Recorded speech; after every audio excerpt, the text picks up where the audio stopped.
Hello everybody, this is Alan. Today I'm going to walk through the setup of Claude Code with Unity 6.3.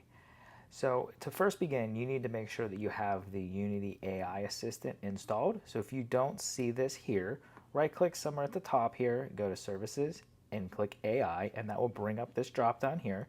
And then go ahead and accept the terms and conditions. And once you do that, you'll be able to go to Edit, Project Settings, and you'll see the AI section here for the Unity Assistant.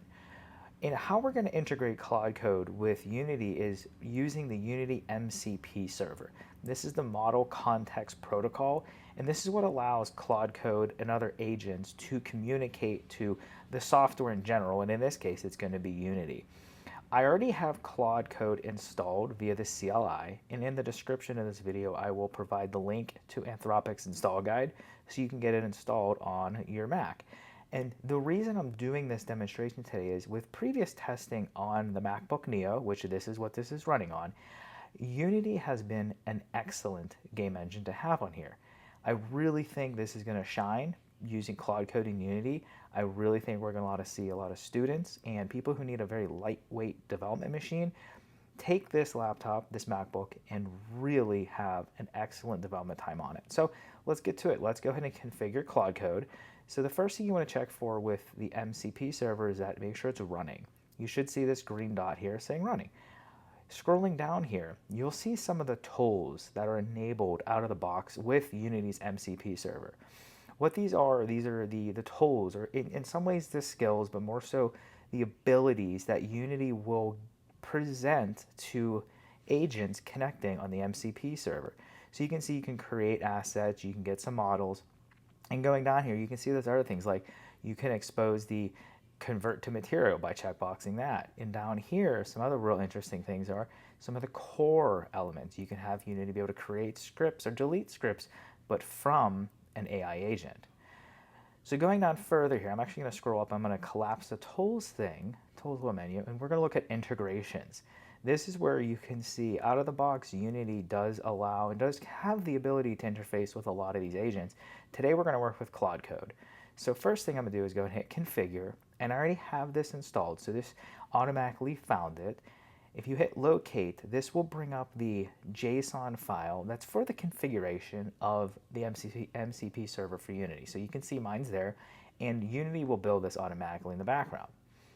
Now, what we need to do is we need to go to the terminal to bring up Claude in the directory of our project. How we do that is we'll go to the Project tab in Unity, we'll right-click on Assets, and Reveal in Finder. Now, by default out of the box, macOS will just have an empty spot here, and you'll see, 1 out of 0 selected or whatever it is. If you go up to View, Show Path Bar, this will bring up the folder layout of where you are, and since we opened our project here, you can see it opened inside of our project. This is a quick way to bring up a terminal, because if I right-click on the folder name here, let's right-click on, let's say this one, okay, right here, and open in terminal, this will open terminal in the folder of where we just went to. And I typed in PWD, which is for our present working directory, and you can see that's where our folder is. This is where we want to start Claude so it has an idea of what our project is. So I'm going to type in Claude. And like I said, I already had Claude installed, and I'll provide directions in the description at Anthropic side so you can step through that. But this prompt is saying, well, do I trust this folder? And I do, because I created it. So I'm going to hit 1 for that. And hey, welcome back, Alan. You can see I'm already signed in and I got the Claude prompt. And in the background here, this window just popped up. Oh, if you ever lose a window in Unity, here's a good trick. Go up to Window, bring all to front. There you go, brings that one back up. What this is saying is Unity's MCP server recognized a new connection, and it's saying it was from Claude Code. And if you drop down the details, you can see what it was saying, and it's like, okay, it's very valid looking. It's from Claude Code, and it's awaiting my approval. So I'm going to allow that connection. And what that's saying is the Claude connection from the terminal is now approved to do any actions through the MCP. So right here, if we type in /MCP and hit enter, we'll get a status saying that we are connected to Unity MCP Server. So what this means is we can now issue commands to Unity, but from Claude. So I'm going to hit escape to go back. We're back at the Claude prompt, and we're going to do some prompts here. So I want to, so let's say create me a cube at 0, 0, 0 with a scale of 10, 10, 10 that also spins at, let's say, 15, 0.f. Make the spinner script something I can edit the speed later. So we're asking Claude to build us a cube at the origin with a scale of 10, 10, 10 that spins at 15.0f, and then also the script that's added, I want to be able to change that speed later. Let's go ahead and hit enter. So Claude is now analyzing the prompt, and it's going to start thinking. It's going to begin to lay out a plan on how it can do this for us. Okay, and this will begin to use tokens. I'm using a Claude Pro subscription, so it will cost a little bit to run that, but hey, here we go. This is asking, do I want to proceed with this script up here?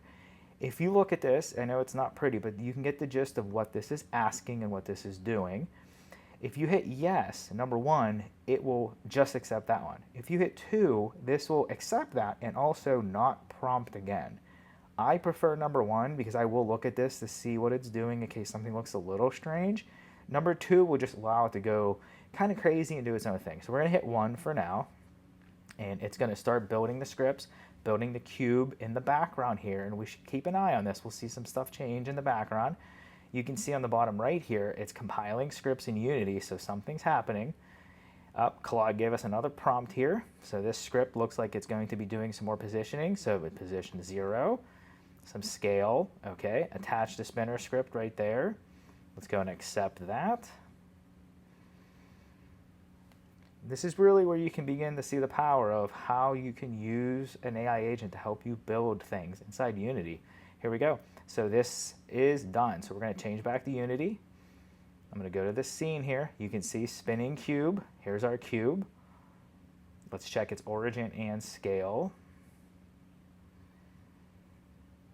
Okay, origin 0, 0, 0, scale 10, 10, 10. We have some code compiling here. The domain's reloading in Unity. And if I scroll down here on the right, I'm going to see, I see the top of it right there. There's our spinner script, which I can now edit the speed. And let's look for this script. Let's see here, if I go into scripts, that's the spinner script right here. So that, and let's press play to see what this does, just to see if it spins, make sure it worked. And look at that, that is spinning. And if I adjust the speed here, it's going much faster. Incredible. So I hope this tutorial was helpful. This was just a basic demonstration on how to interface Claude Code inside of Unity so that you can begin using prompts to help build games, demos, whatever you're interested in inside Unity. If you found this helpful, please leave a like and a comment. Also, feel free to subscribe. If you have any questions in the comments, just drop them below and I'll do my best to answer them. I thank you all very much. Talk to you soon.